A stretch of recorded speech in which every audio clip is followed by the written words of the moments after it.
Hi everybody, it's Richard here again. Welcome to another video.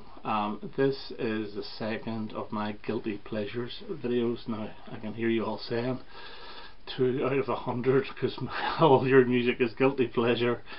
Yeah, the first one I did back in November was the Wombles, which is probably the guiltiest of guilty pleasures. However, this one here is what I call the post-glam rock period. Now, you're probably all aware that I really do love the glam rock, the Slades, the T-Rexes, the Sweets and so forth. And the David Bowies, obviously. Yes, he was glam for a while. But there's a period after that where the music was not very well critically acclaimed, and it was almost like the dregs of glam rock. It wasn't quite glam because not all of them dressed up the way the glam rockers dressed up. So glam rock was really dead by the end of around 1973, start of 1974, and the majority of this stuff is from about 74 onwards, although some of the bands had material out in 73. But anyway, I'm featuring 6 artists, 6 bands stroke singers, and the first one up, we daren't mention who these guys backed, he who shall not be mentioned, and that's the Glitter Band. Now this is all I have of the Glitter Band. Obviously Gary Glitter was the front runner, and these guys supported him, but these guys went out on their own in 74, 75, and some of their singles are really good. Yes, they do have that glitter sound like Angel Face, which is a cracker, it really is. And even a local Belfast band, the Outcasts, covered that I think around 1980, 81 or so. Goodbye My Love is a great song. People Like You, People Like Me, Let's Get Together, The Tears I Cried, they're all good singles. But one of the best singles off this is almost like a nod to the Beach Boys, and it's called Love in the Sun, which is a beautiful song. They have had a few albums. I don't own any, I haven't heard any. I don't particularly want to either, but it's nice to have a collection of their singles on one LP. Now you see, the reason why I like all this stuff, it just takes me back to my childhood. If you said to me in 1986, what do you think of these bands, I would say they're rubbish. But now it's 2020, I'm just coming clean and saying yes, I do enjoy it, I love it, and it does take me back. The second one is Alva Stardust. Now Alva Stardust, he released the single My Cuckoo at the end of 1973, and it got to number 2 at the start of 74, and the second single off this is Jealous Mind, which got to number 1. This is not a brilliant album at all, to be honest with you. There's one other song on it called I'm in Love Again, which is very good, but those 3 songs I absolutely adore.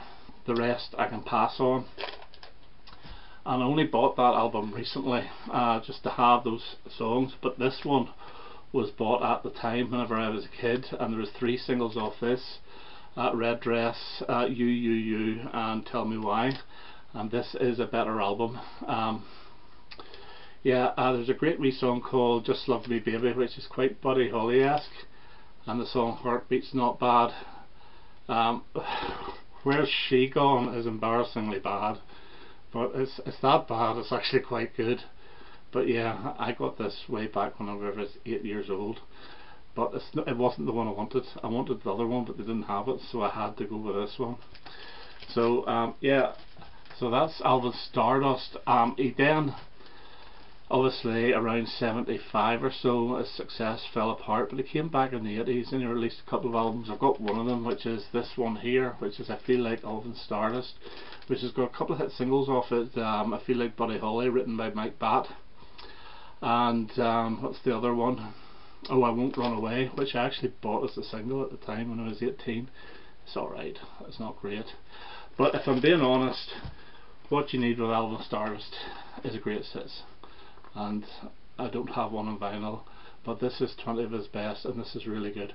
The only problem with this is there's a single called Good Love Can Never Die, which was released as a single, but it went on to his 3rd album, which I don't have, Rock with Alvin, but he re-recorded it for that, and for some reason I don't know why, and every single greatest hits it has that's been released since has that re-recording on it. But you can get it on CD if you buy Rock with Alvin as a bonus track, which I did, but I'm not showing it. But anyway, there you go, Alva Stardust 20 greatest hits, or the collection, 20 of the best. Okay, next up, and this is an embarrassing one as well, but if you say you don't like these singles, I just don't understand. And Chris the Vinyl Orchard, this is for you. Yo, the Bay City Rollers. Now this is the Bay City Rollers debut album. They had a couple of hit singles, well, one hit single in the very early 70s with Keep On Dancing, but it was a different lineup. There was a couple of the guys, I think both of the Faulkner brothers were in the band, but the singer at that time, I think it was a guy called Nobby Clark. I was nearly going to say Nobby Styles there, he's a footballer, and Les McKeown took over. This is good, and this was the start of Roller Mania. Now the songs, the big hit singles for them were Remember, Shang-a-Lang and Summer Love Sensation. They were written by the duo of Bill Martin and Phil Coulter, who is from Derry in Northern Ireland. He also was responsible for writing things like, or actually the duo was responsible for writing things like Puppet on a String for Sandy Shaw, The Bump for Kenny and Fancy Pants, Congratulations for Cliff Richard. So they were also almost the second Chin and Chapman, if you see what I mean. So yeah, good songs. This album's actually not bad. There's some really good LP tracks off this, like Jenny Gotta Dance I always really liked, and Saturday Night, which was a #1 hit in America. That was what really launched them. And this here one here, which I bought at the time as well, this is the original copy, it's Scratch to Hell. I wouldn't mind getting another version of this, and this is Once Upon a Time by Basic Rollers, and the big hit single off this was the song Frankie Valli and the Four Seasons did, Bye Bye Baby, which is great. They do a new version of Keep On Dancing on this, and the one I really always loved was Rock and Roll Honeymoon, which Alan Longmuir sang. Yeah, it is Alan, yeah, Derek was the drummer. So yeah, there was no other greatest hits. That's all I have of the Bay City Rollers. There was no actual British greatest hits released. I think there was different ones in Japan, New Zealand and America, but their hit singles weren't the same as ours, so they weren't very representative. But if you do want to hear the Bay City Rollers, buy something like this here, the Bay City Rollers, the greatest hits. I think this was released about 2, 3, 4 years ago. And this is all the great songs. Not only do you have the ones I mentioned, but another one of the Martin Coulter songs, which is excellent, is All of Me Loves All of You. You also have their other #1 hit single, which is Give a Little Love. Yeah, it's a decent album, and it just takes me back. That's why I like it. So I will actually put this on in the car. Make sure the windows are up so nobody hears me driving past, but it's still not a bad album. Okay, the next one up, or the next 3 up, are what I call the rock and roll revivalist bands that are always grouped in with glam, but maybe not so much the third one, but the first one definitely, and that is Mud. And this was a Chin and Chapman vehicle for their songs, really. Yeah, these guys were very successful singles wise. In fact, this album got a top 10, their first 2 albums got a top 10 as well, and the 3 #1 hit singles. It's not a bad album. It has the annoying medley of Dynamite, The Cat Crept In and Tiger Feet, which are completely different to the single versions, so it's always re-recorded as part of a medley. Incidentally, these guys started off quite dark with their first couple of singles for Rack. They had a few singles in the late 60s and they were quite flower powery, but the first 2 singles on Rack were Crazy and Hypnosis I bought as a kid, and they were quite dark. Their third single, Dynamite, was actually offered to the Sweet first, but they refused. Mud took it, got a top 10, and then they went more sort of Tiger Feet, Cat Crept In, rock and rolly. But this is not a bad album, and this one is about the same, and this is Mud Rock 2. And this features, what does this feature? Oh Boy, a #1 hit, which was the cover of the Buddy Holly song, One Night, which didn't do that well, and the fantastic Secrets That You Keep, which was the follow-up to the #1 hit, Lonely This Christmas, which is very similar in style, but it's still not bad. But really, that's what you need with Mod. Mod's greatest hits, and this is brilliant. This has got 11 songs: Dynamite, Rocket, Secrets That You Keep, The Cat Crept In, One Night, Oh Boy, Tiger Feet, Hypnosis, Moonshine Sally, Crazy, and Lonely This Christmas. And this is really good. This does take me back. We had this LP whenever we were kids. They left Rack and they went to Private Stock, and this is actually their best album, and they were writing their own material. They got rid of Chin and Chapman, and there's some really good songs off this, like La La La Lucy. Show Me You're a Woman was a big hit single for him as well, but it's very dated now. Are You Man Enough's great fun. Don't Knock It's great fun. Hair of the Dog's great fun. 43792 and Busting You. It's a really good album. And after that they released this one, which didn't do too well, and this is It's Better Than Working, and it had 2 flops on it, Night on the Tiles and Beating Around the Bush. I think were both singles, but it did nothing. So really, for if you weren't to get Your Imagination album, this is like the second greatest hits, called Modpack, and it's the hits from the Private Stock era, and this is actually not bad at all. And it actually has the first version of Under the Moon of Love, which Shawariwari were to take to #1. I think these guys actually recorded it first. Next up, the Rebets, similar type. I'll show this actually first. This is their debut album, which I don't have on vinyl. It's Where It's At, and this has got the 2 hits, Sugar Baby Love and Tonight. And now Tonight sounds exactly the same as Sugar Baby Love.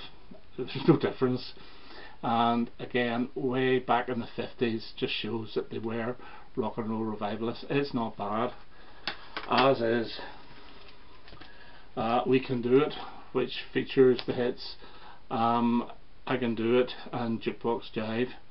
Yeah, again, this is not bad at all. It's also got At the High School Hop Tonight, which I've always loved. Decent album. I showed this there in the recent finds. The Robettes, which has the fantastic Judy Run Run and 40 OD. Yeah, so it's decent, it's okay, it's nothing overly special. And this one here, which is Sign of the Times, they started getting a little bit more country by the time this one came out, and You're the Reason Why was the hit single off this. And then they went on to do songs like Baby I Know, and they did one of those they did a song called Under One Roof, which was one of the very first songs, along with Rod Stewart's Killing of Georgie, which was a gay love song, which was very brave of them. It reached the top 40, but after that they more or less disappeared. But really, if you want the Robettes, you go for the Best of the Robettes, which is a fantastic album with all their hit singles off it and a couple of choice LP cuts. But probably the most successful of the lot, and they started off in '74, and it is Shawariwari, and that comes from a lyric in the Rebets, Sugar Baby Love. I don't know if it's intentional lift, or, well, Shawariwari is a normal 50s doo-wop word, really. These guys started writing their songs themselves, and the first 4 hit singles, 2 of them off this, Hey Rock and Roll and Rock and Roll Lady, were their own compositions, and they did quite well in the charts. They then did one of the most underrated Christmas songs ever, called Hey Mr. Christmas, and then their 4th single was called Sweet Music, which was featured on this. But what also featured on this was 3 Steps to Heaven, which got to I think number 2 in the charts, and they started becoming more successful.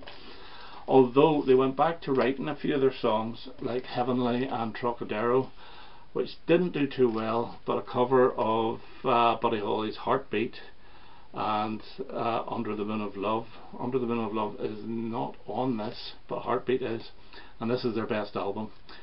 Under the Moon of Love got to #1, and they went huge.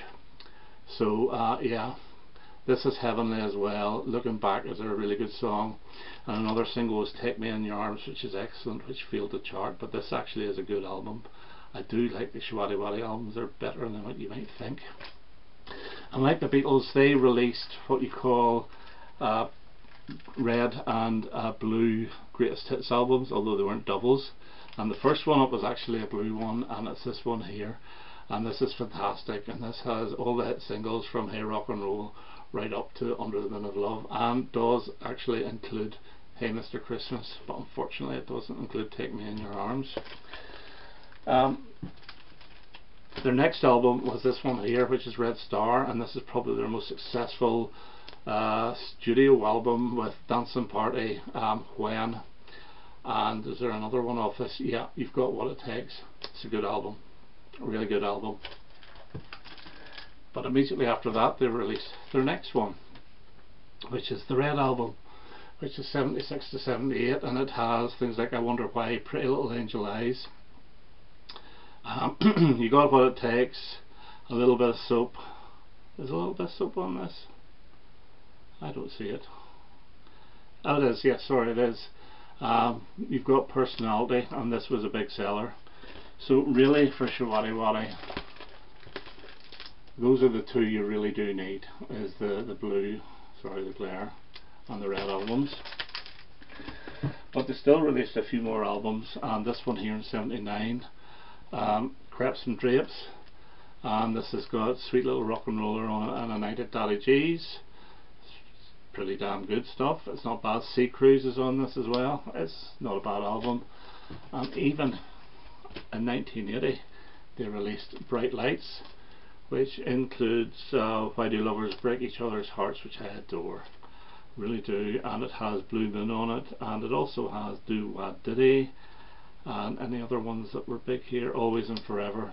Well, they weren't big, they were very minor hit singles, but this is also a very, very good album, and that's where I've stopped. They did another one in 81 with, I think, the hit single Footsteps on it, and one in 82, Living Legends, I think. But they never did a third greatest hits. Maybe the hits weren't as big, but I would have loved to have seen a third greatest hits with all those sort of minor hits on it. Maybe they could have coloured it green or yellow. But anyway, that's my guilty pleasure, 6 of the post glam bands, artists. I hope you enjoy that. Again, you know, a guilty pleasure, a lot of people say there's no such thing as a guilty pleasure. Well, there isn't, and there is. Sometimes some of the stuff you like is quite embarrassing, and just go around. I would never walk around with a Shawariwari t-shirt, put it that way, but I still do actually love the music. Okay, that's me for now. I hope to have another video quite soon. All the best now. Bye bye.